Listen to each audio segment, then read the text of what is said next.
And so there was a couple of other things I needed to do with the book. I needed to use a physical book to convey a message of a life cut short. And I won't give the book away or what happens to Ryan, but his life was cut short. And so I wanted to convey that. So I literally took it from 80,000 words and just cut it in half to only what I think was the most essential to honor this man and what he meant to me as a friend.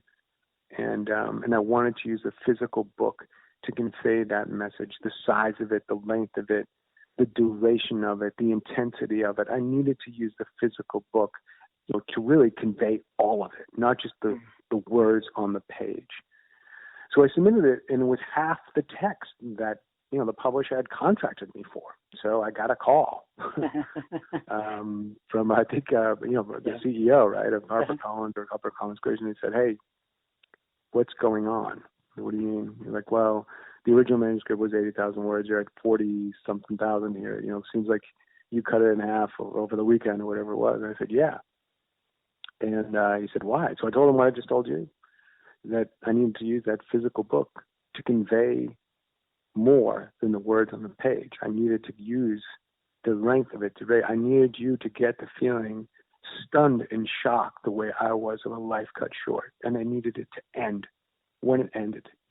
And he asked me if I was sure. I said, "Yeah." I prayed about it, and I'm sure. And he said, "Okay, thank you." We hung up the phone, and a couple of weeks later, it became a #1 bestseller. So, I mean, kudos to them for really trusting me to do that. And they didn't go back and re-edit. They didn't touch it up, and they just said, "Okay, roger that. Here we go." And that's amazing so, too. yeah, I mean, that was, really great that I had that opportunity to do that, and that they trusted me to do that, and it made sense. And so I'm very grateful to my publisher and the editor at HarperCollins Christian. Thomas Nelson is the actual publisher, now part of HarperCollins Christian. I'm really grateful, for their trust in me and for them to see the value in this story and to publish it, and for all the people out there who have, like you, Jason, and many others who have just been so gracious in allowing me to tell Ryan's story and sharing it with others. I'm just really gracious and grateful that you would do that. So thank you very much. Well, I just continue to be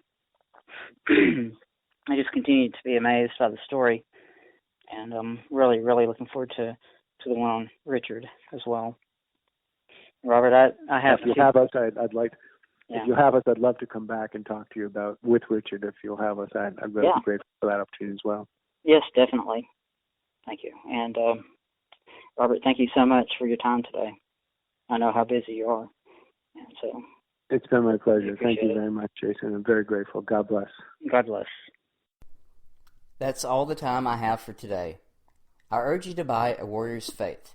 More information can be found at awarriorsfaith.com.